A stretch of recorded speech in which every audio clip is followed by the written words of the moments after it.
നരകത്തെ കുറിച്ചല്ല.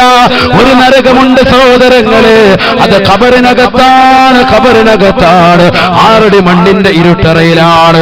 ആ ചെറുപ്പക്കാരൻ വിളിച്ചു പറയുകയാണ്, അൽ അമാൻ അൽ അമാൻ മിൻ അദാബില്ലാഹി യാ റസൂലല്ലാഹ്. നബിയേ നബിയേ, ഈ ഖബറിന്റെ ശിക്ഷയിൽ നിന്ന്, അല്ലാഹുവിന്റെ അദാബിൽ നിന്ന് എന്നെ ഒന്ന് രക്ഷിക്കണേ നബിയേ. ഖബറിനകത്ത് കിടന്നുകൊണ്ട് വിളിക്കുക, അത് അള്ളാന്റെ റസൂല് കേൾക്കുക. നബിതങ്ങൾ സാധാരണ മനുഷ്യനല്ലല്ലോ, അള്ളാന്റെ റസൂല് കേട്ടു, ആ വിലാപം കേട്ടു. ഇന്നും വിളിക്കുന്നുണ്ടാവും, അങ്ങനെ ഇന്നും വിളിക്കുന്നുണ്ടാകും. നമ്മുടെയൊക്കെ മഹലിന്റെ ഖബറിസ്ഥാനിൽ കിടന്നിട്ട് രോദനം കൊള്ളുന്നവരുണ്ടാകും. ആരാണവർ പഠിച്ചു വെക്കും, ശ്രദ്ധിക്കും. ഹബീബായ റസൂലുള്ളാഹി സ്വല്ലല്ലാഹു അലൈഹി വസല്ലമ തങ്ങൾ ഉടനെ അബൂദർ ഗിഫാരി തങ്ങളെ വിളിക്കുകയാണ്. സഹാബത്ത് ഓടി വന്ന് ഖബറിന്റെ ചാരത്തേക്ക് വന്നു. അബൂദർ ഗിഫാരി തങ്ങളോട് അല്ലാഹുവിന്റെ റസൂൽ പറയുകയാണ്, യാ അബൂദർ, അബൂദർ നാദി ഫിന്നാസ് വൽ അഖാരിബിൽ മൗതാ അല്ലദീന യുദ്ഫനൂന ഫീ ഹാദൽ മഖാബിരി. ആരെയൊക്കെ ഈ പള്ളിയിലെ, ഈ പരിശുദ്ധമാക്കപ്പെട്ട മദീനയുടെ ചുറ്റുവട്ടത്തുള്ള ജന്നത്തുൽ ബഖീന്റെ ഖബർസ്ഥാനിൽ ഏതൊക്കെ മുഅ്മിനീങ്ങളെ ഖബറടക്കിയിട്ടുണ്ടോ അവരെ എല്ലാവരെയും, അഥവാ അവരുടെ കുടുംബക്കാരെ മുഴുവനും ഈ രാത്രിയിൽ തന്നെ വിളിക്കണേ സാബാ, ഈ രാത്രിയിൽ തന്നെ വിളിക്കണേ സാബാ. സഹാബത്ത് ഓടുകയാണ്. അബൂദർ ഗിഫാരി തങ്ങൾ കൂട്ടുകാരോട് ചെന്ന് പറയുകയാണ്. ഓരോ സഹാബത്തും ഓരോരുത്തരും പല പല ഭാഗത്തേക്ക് ഓടുകയാണ്. മദീനത്തെ തെരുവിലൂടെ ഓടുകയാണ്. ഓരോ വീട്ടുവാതിൽക്കൽ പോയി വിളിക്കുകയാണ്. കാര്യം നിസ്സാരമല്ല. നിങ്ങളുടെ കുടുംബത്തിൽ നിന്ന് ആരെങ്കിലും ഒരാളെ തന്നെ പരിശുദ്ധമാക്കപ്പെട്ട മദീന പള്ളിയുടെ ചാരത്ത് ജന്നത്തുൽ ബഖീൽ അടക്കം ചെയ്തിട്ടുണ്ടെങ്കിൽ വേഗം തന്നെ വരണേ. റസൂലുള്ളാഹി വിളിക്കുന്നുണ്ട്. എല്ലാവരും ഓടി വരികയാണ്, എല്ലാവരും കടന്നു വരികയാണ്. ഓരോരുത്തരും അവരവരുടെ കുടുംബക്കാരുടെ ഖബർസ്ഥാനിന്റെ സമീപത്ത് വന്നുകൊണ്ട് സ്ഥാനം പിടിക്കുമ്പോ അല്ലാഹുവിന്റെ റസൂൽ നോക്കി, ഞാൻ നിൽക്കുന്ന ഈ ഖബറിന്റെ ചാരത്തേക്ക് ആരെങ്കിലും വരുന്നുണ്ടോ? ഒരാള് പോലും വരുന്നില്ല. ഹബീബായ നബി തങ്ങൾ വിളിച്ചു ചോദിച്ചു, ഈ ഖബറിന്റെ ആളുകൾ ആരെങ്കിലും ഉണ്ടോ? ഈ ഖബറിന്റെ കുടുംബക്കാർ ആരെങ്കിലും ഉണ്ടോ? അപ്പോഴാണ് ഫജാഅത്ത് ഇംറഅതാ, ഒരു പെണ്ണ് കടന്നു വരികയാണ്, ഒരു ഉമ്മ കടന്നു വരികയാണ്. വയോവൃദ്ധയായ ഉമ്മയാണ്. മുതവക്കിഅതൻ അലാ അസാഹാ, തന്റെ കയ്യിലുള്ള ഒരു വടിയും കുത്തിപ്പിടിച്ചുകൊണ്ടാണ് കടന്നു വരുന്നത്. റസൂലുള്ളാഹിന്റെ ചാരത്തേക്ക് വരികയാണ്. ഹബീബായ റസൂലുള്ളാഹി സല്ലല്ലാഹു അലൈഹി വസല്ലമ തങ്ങൾ ആ ഉമ്മയോട് ചോദിച്ചു, ഉമ്മ ആരാണ് ഈ കടക്കുന്നത്? ഉമ്മ പറയുകയാണ്, യാ റസൂലല്ലാഹ് ഹാദാ ഇബ്നി, ഇതെന്റെ മകനാണ് നബിയേ. വഖുറത്തു ഐനി യാ റസൂലല്ലാഹ്, ഇതെന്റെ കണ്ണിന്റെ കുളിർമയാണ്, ഇതെന്റെ ജീവന്റെ തുടിപ്പാണ്, ഇതെന്റെ പ്രിയപ്പെട്ട പൊന്നുമോനാണ്, ഇതെന്റെ രക്തമാണ് നബിയേ. അല്ലാഹുവിന്റെ റസൂലുടനെ ഉമ്മയോട് പറയുകയാണ്, ഉമ്മ നിങ്ങളുടെ മകൻ ഖബറിൽ ശിക്ഷ അനുഭവിക്കുകയാണ്. ആ മകൻ ജീവിതത്തിൽ എന്തെങ്കിലും തെറ്റുകുറ്റങ്ങൾ നിങ്ങളോട് ചെയ്തിട്ടുണ്ട് ഉമ്മ? ആ ഉമ്മ പറയുകയാണ്, ഉണ്ട് യാ റസൂലല്ലാഹ്. ആ പൊന്നമോൻ ഒരിക്കൽ കള്ളു കുടിച്ചുകൊണ്ട് എന്റെ വീടിന്റെ അകത്തളത്തിലേക്ക് കടന്നു വന്നു.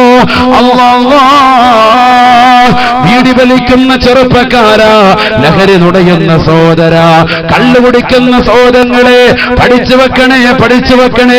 അല്ലാഹുവിന്റെ റസൂലിനോട് ആ ഉമ്മ പറയുകയാണ്, കള്ളു കുടിച്ചുകൊണ്ട് ഒരിക്കൽ എന്റെ പ്രിയപ്പെട്ട പൊന്നമോന് എന്റെ അടുക്കലേക്ക് കടന്നു വന്നു നബിയേ. വഹിയ സകറാത്ത്, കള്ളു കുടിച്ചിട്ടുണ്ടെന്ന് മാത്രമല്ല തലയ്ക്ക് വെളിവില്ലാതെയാണ് വന്നത്. മദ്യം കുടിച്ച് ലക്കും ലഗാനുമില്ലാതെ കടന്നു വന്നവൻ ഫളറബനി വറബൻ ശദീദാ, അതിശക്തമായി എന്നെ അടിച്ചു നബിയേ, എന്നെ ഇടിച്ചു നബിയേ, എന്നെ തൊഴിച്ചു നബിയേ. ഫളറബനി വറബൻ ശദീദാ.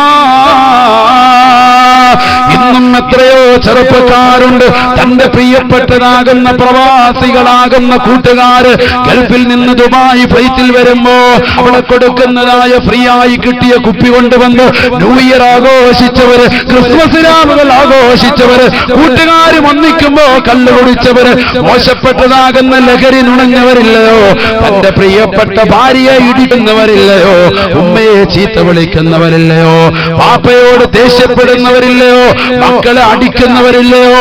പഠിച്ചു വെക്കണേ, പഠിച്ചു വെക്കണേ. നബി തങ്ങളോട് ഉമ്മ പറയുകയാണ്, എന്റെ പ്രിയപ്പെട്ട നബിയെ, എന്റെ ഈ കടക്കുന്ന മകനുണ്ടല്ലോ, അവൻ കള്ളു കുടിച്ചുകൊണ്ട് ലക്കും ലഗാനുമില്ലാതെ കടന്നു വന്നിട്ട്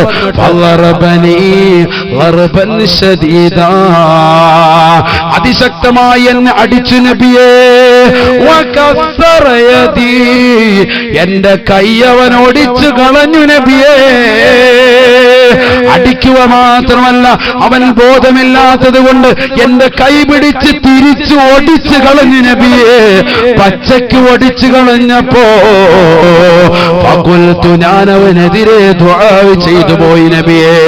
ഫദഅഉതു അലൈഹി, അവനെതിരെ ഞാൻ ദുആ ചെയ്തു നബിയെ. എന്റെ പ്രിയപ്പെട്ട പിലാങ്കട്ടയിൽ ഒരുമിച്ച് കൂടിയ വിശ്വാസികളോട്, എന്നെ കേൾക്കുന്നതാകുന്ന പ്രവാസ ലോകത്തുള്ള സഹോദരങ്ങളോട്, യൂട്യൂബിലൂടെ കേട്ടുകൊണ്ടിരിക്കുന്ന സഹോദരങ്ങളോട്, ലൈവായി കേൾക്കുന്നതാകുന്ന സഹോദരങ്ങളോട് കുമ്മനം ഉസ്താദിന് ഓർമ്മപ്പെടുത്താനുള്ളത് ഒന്ന് മാത്രമേയുള്ളൂ. സഹോദര സഹോദരി, മാതാപിതാക്കളെ വെറുപ്പിക്കരുതേ. അവരുടെ ഒരു കണ്ണുനീര് കൊണ്ട് നീ നശിക്കുമേ, നശിക്കുമേ. നീ ഉണ്ടാക്കിയ സമ്പത്ത്, നീ ഉണ്ടാക്കിയ അഭിമാനം, നീ ഉണ്ടാക്കിയ ആരോഗ്യം, നീ ഉണ്ടാക്കിയതാകുന്ന സർവ്വതും ഇല്ലാതാകുമേ, നശിച്ചു പോകുമേ. ആ ഉമ്മ ദുആ ചെയ്യുകയാണ്, ഉമ്മ പ്രാർത്ഥിക്കുകയാണ്. ഫഖുൽതു യാ അല്ലാഹ് ലാ ലാ റളിയല്ലാഹു അൻക, ലാ ലാ റളിയല്ലാഹു അൻക. അല്ലാഹു നിനക്ക് പൊരുത്തം തരാതിരിക്കട്ടടാ, അല്ലാഹു നിന്നെ കൊണ്ട് പൊരുത്തപ്പെടാതിരിക്കട്ടടാ എന്ന് ഞാൻ അവന് എതിരായി ദുആ ചെയ്തു പോയി നബിയെ എന്ന് ആ ഉമ്മ പറയുമ്പോ അല്ലാഹുവിന്റെ റസൂല് പറയുകയാണ്, ഉമ്മ ഒന്ന് ഖബറിന്റെ ഭാഗത്തേക്ക് പോയിട്ട് കാതൊന്ന് ചേർത്ത് വെച്ചിട്ട് രോദനമൊന്ന് കേൾക്കണേ. ഇസ്മൈ സൗത ഇബ്നികി, ഉമ്മ ഉമ്മ, നിങ്ങളുടെ മകന്റെ ഖബറിലെ രോദനമൊന്ന് കേൾക്കണേ ഉമ്മ, രോദനമൊന്ന് കേൾക്കണേ ഉമ്മ. അറിയപ്പെട്ട ഉമ്മയതാ കയ്യിലുള്ള വടി നിലത്തേക്ക് വെച്ച് വിറച്ച് വിറച്ചുകൊണ്ട് ഖബറിന്റെ ചാരത്തേക്ക് ചെല്ലുകയാണ്. ഖബറിലേക്ക് കൊണ്ടുവന്ന് കാതങ്ങ് വെക്കുമ്പോ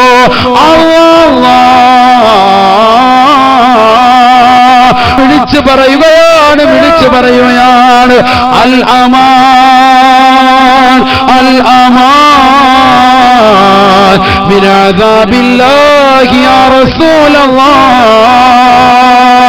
അനാറു മിൻ ഫൗഖി വന്നാറു മിൻ തഹ്തി വന്നാറു അൻ യമീനി വന്നാറു അൻ ശിമാലി. നരകമെന്റെ മുകളിലുണ്ട്, നരകമെന്റെ താഴെയുണ്ട്, വലത് ഭാഗത്ത് തീയിട്ടിട്ടുണ്ട്, ഖബറിന്റെ ഇടത് ഭാഗത്ത് തീയിട്ടുണ്ട് നബിയേ. അൽ അമാൻ അൽ അമാൻ മിൻ അദാബില്ലാഹി യാ റസൂലല്ലാഹ്.